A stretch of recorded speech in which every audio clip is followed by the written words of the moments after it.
I feel like I should talk fast because the air conditioner is off. So what creates conflict? Another source of conflict is, straight out competition. So, there we go.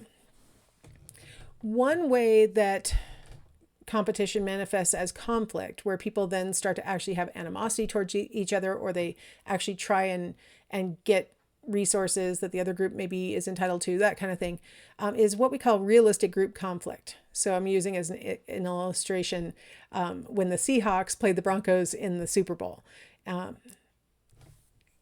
Actually, they played twice, so you can pick whichever one you want. Realistic group conflict tends to happen in those situations where you have a win-lose kind of competition, like a football game, or where, two companies are bidding for a job and one of them gets it and the other one doesn't, those kinds of things. That's what we mean by realistic group conflict, where one wins, one loses. A lot of times we have, and you could say also politics, right, where you have one party that wins and the other party that loses in the election. One of the things that emerges from this kind of realistic group conflict is negative images of the outgroup. And so I'm going to guess this isn't really a Broncos fan, even though he's wearing a Broncos jersey. It's probably a Seahawks fan making fun of Bronco fans because they're a bunch of babies, right? So this kind of negative image of the outgroup helps to facilitate feelings of animosity and, really heat, right? Like it's just a stinking football game, right? But we can get all wound up and act like the other team doesn't deserve to win because they're actually bad people, right? You also get stronger in-group cohesiveness where, everybody wants to wear their outfit and they say, I'm the 12th man. And, they have flags or all the things that people do to show that they belong with the team, right? And again, it's just a football game. But if I back the right team, then I'm part of your group. And if I back the wrong team, then I'm part of the out group. I don't belong in your group. And we can then have all these negative images about people who are such losers that they support the wrong team, right? If you support the wrong team in an area, if most of the people in an area supports one team and you maybe moved here and you still support the team that you did before you moved here, which we would like to characterize as loyalty, by the way, but instead you're supposed to come here and get on the bandwagon. People will be pretty rude about it if you have the nerve to wear your team shirt out in public, or you have a bumper sticker on your car that supports your team. You are the out group. So, and this is something dumb, just football. I mean, I love football. I'm not calling football dumb in the big scheme of things. I am a football fan, but I mean, honestly, life would completely go on without ever having football again. I don't know what I'd do on Sundays in fall, but I mean, life would go on. So, I mean, it's really pretty, doesn't have a big impact on life, yet we get all wound up about it. So now imagine we're talking about something like politics, where the group that's in charge can have a big impact on your life. And if they're having impacts on your life that are changing it in a way that you don't like, this could be like, this is big, right?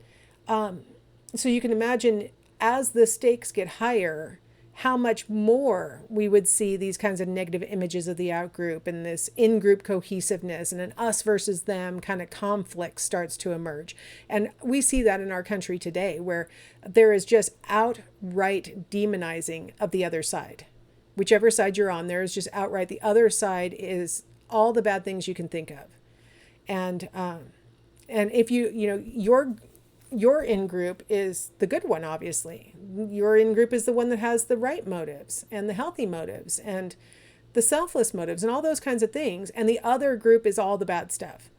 And that really creates conflict. And we've been seeing that in our culture for the past probably 10 years at least, where we're in like direct conflict between political parties. And that's...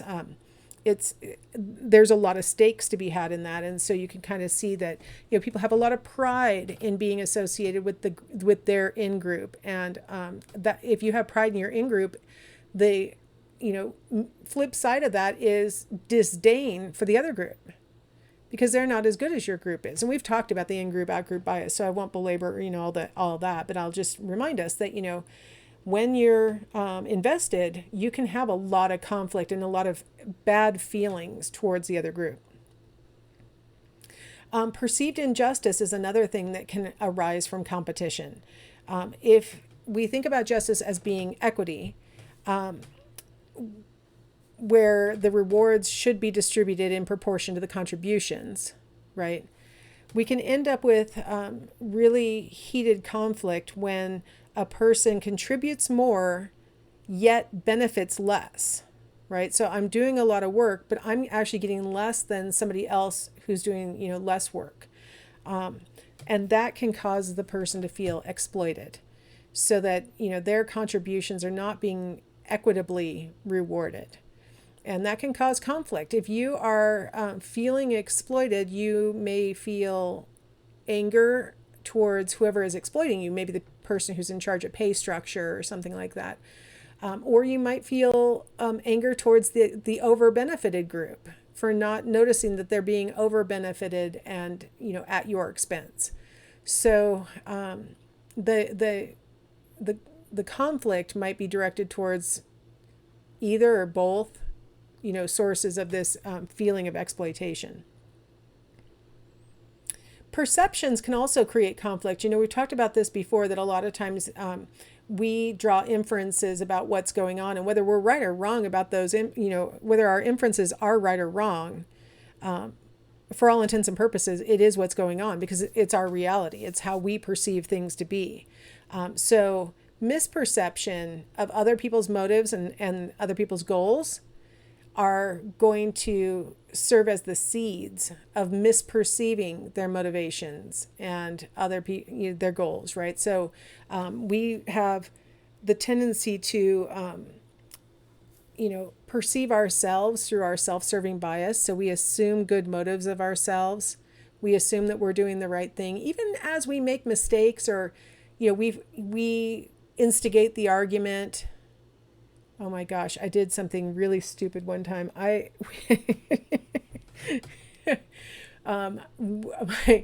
husband and I were having a disagreement about something, so I decided, what, he's so,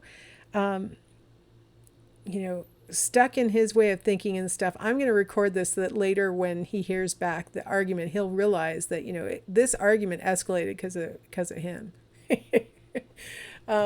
I hope you can gather why I'm laughing, because I never did play it for him. I forgot I even recorded it.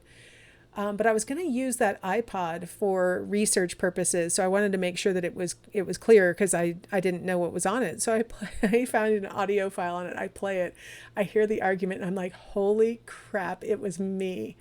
Oh no, that was completely me. I was the one who was being just completely blockheaded about what he was trying to say. At the time, I recall hearing his voice being much more adamant and accusatory than it sounded in the recording. I definitely sounded defensive, and I was not trying to mitigate the argument at all. It was all me, and I was like, oh, I'm the worst. I was recording that in my smug. I remember it I was being so smug. I was like, oh, he's going to hear this back, and he's going to know that, this was his fault that we got into this big argument. Oh my gosh, it was me. But at the time, I was interpreting everything through my self-serving bias, because I have righteous justice on my side. Obviously, I am correct. And it clouded my judgment, right? Self-justification, right? Like when you do something wrong to somebody else, or you go ahead and take the rocks out of the river, or you let the water run, you have a justification for why you would do it. It makes sense that you would do it, but why would somebody else do it? Those people are just selfish, right? Because of that fundamental attribution error. So, if I take a rock out of the river because I'm going to paint it and I'm going to hide it somewhere in the woods so somebody else can find it, oh, well, see, I'm justified.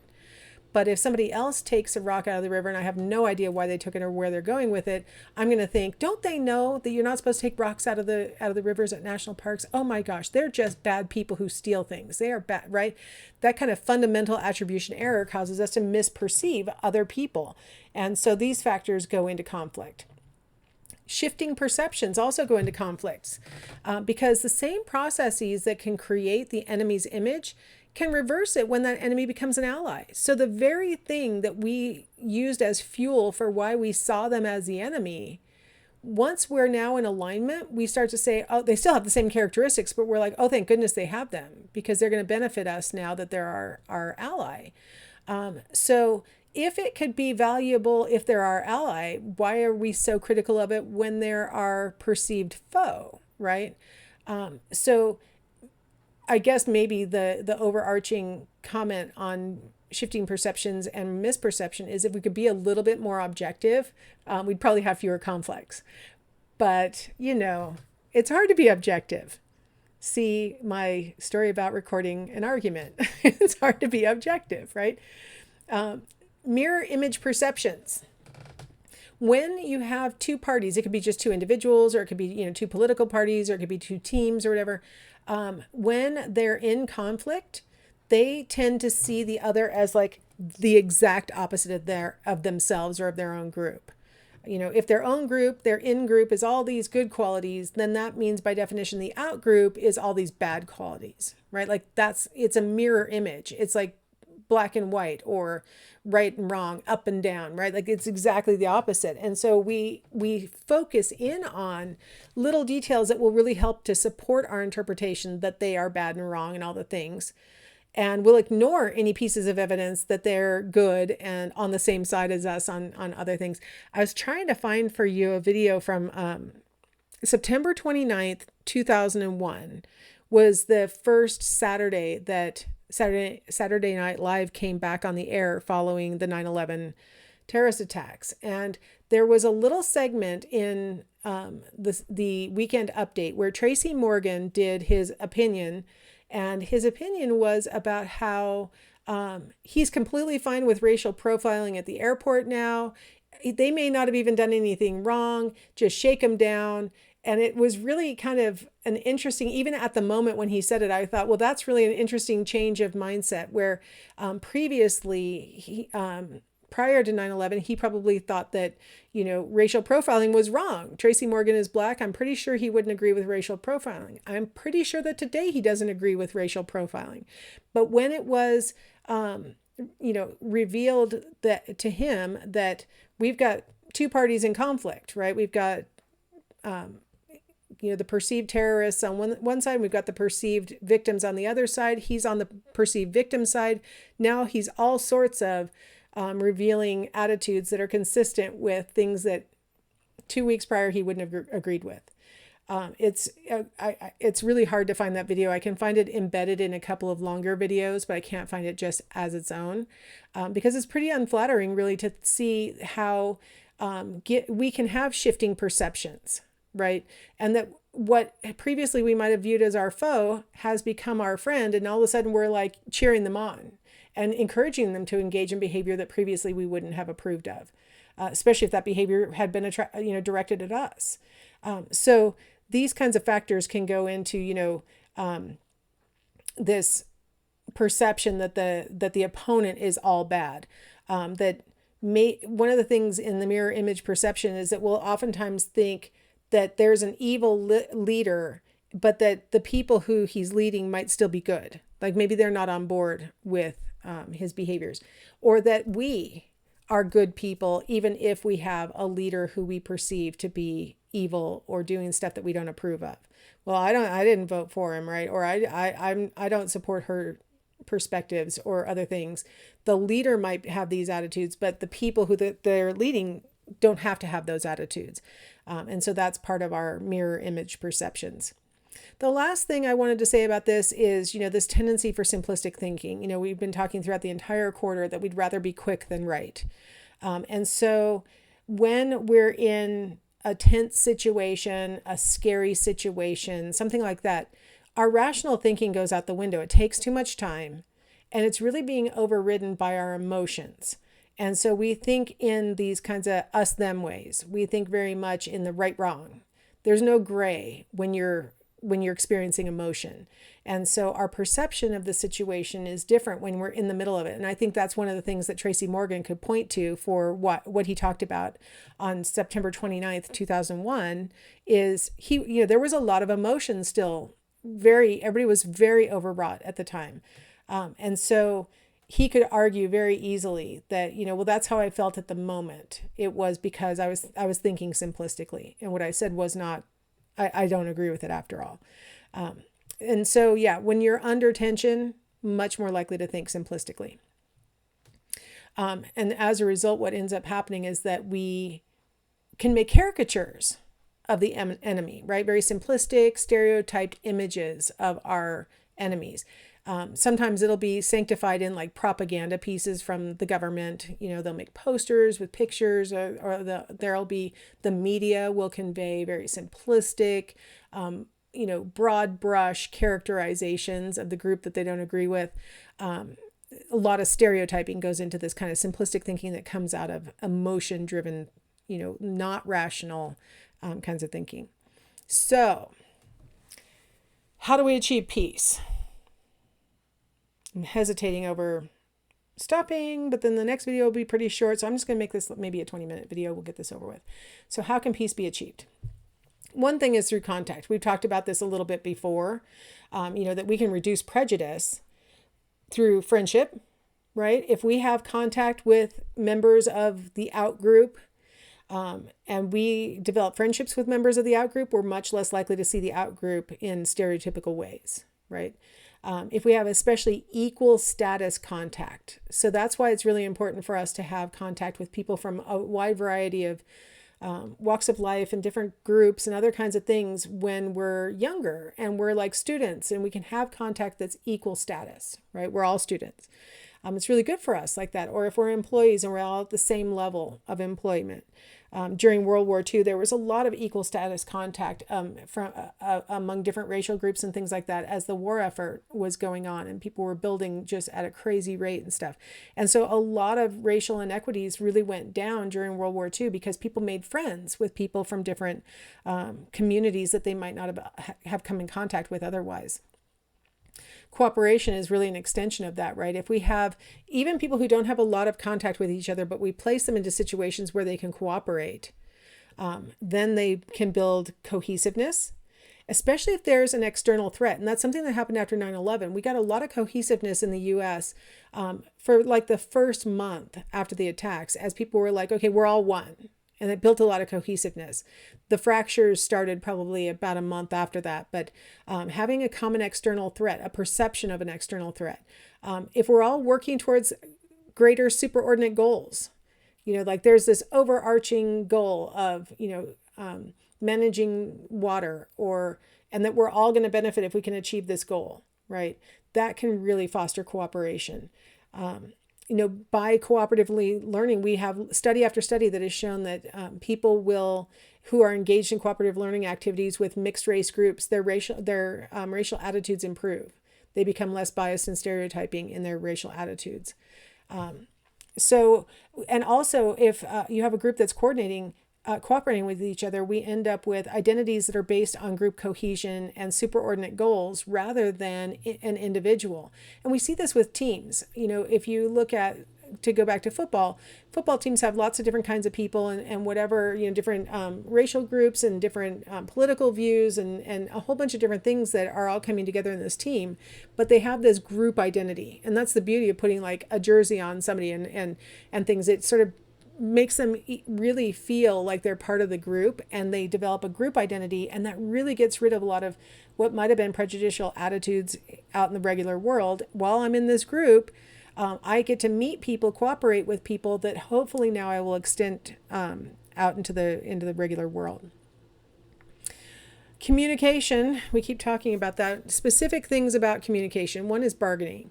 If the two groups can work together to settle their differences through some kind of bargaining, that can really build cohesion between the two groups. And rather than seeing each other as adversaries, they can see each other as two people or two groups that are trying to come to a solution that works for everybody. Sometimes the two can't directly come to a solution. So mediation might help, bringing in neutral third party to facilitate communication. We see this with couples who go into therapy, right? The therapist can serve as that neutral third party to help them to talk to each other in ways that actually can help them to achieve their goals together. It's not, a lot of times people think that when you go to therapy, the therapist is going to arbitrate. The therapist usually doesn't arbitrate, they mediate. So they help the two sides to talk to each other in productive ways. A lot of times when we're talking to our partner, we can be unproductive, I'll just say. But arbitration is something that's oftentimes reserved for situations where the two sides can't negotiate, they can't bargain with each other. Attempts at mediation really haven't worked out because the communication keeps stalling out. We may just have to get a neutral third party who comes in and comes up with a settlement. Oftentimes it's a judge or something like that that's going to ultimately say, this is what we're doing. Conciliation is, there are two things. Well, first off, let's give you this little acronym, GRIT. It stands for Graduated and Reciprocated Initiatives and Tension Reduction. So it's a step-by-step process that groups can follow to help work together, reducing tension and stuff like that. It was designed to help de-escalate international tensions. That was the intention of the people who developed this technique. International tensions are really difficult because there's, culture clashes that can occur. There are boundary issues. There are all these things that can be happening that can have really big impacts for both cultures that are being represented in, these international tensions. And so this step-by-step process, it can take years, unfortunately, because we have to go through graduated, right, step-by-step initiatives, and the two sides have to reciprocate back and forth so everybody knows everybody's being honest about it.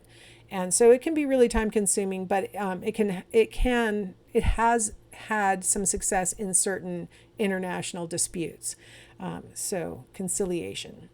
All right, so this is our 4 C's of how peace could be achieved. All right, I will see you next in chapter 14. Be peaceful.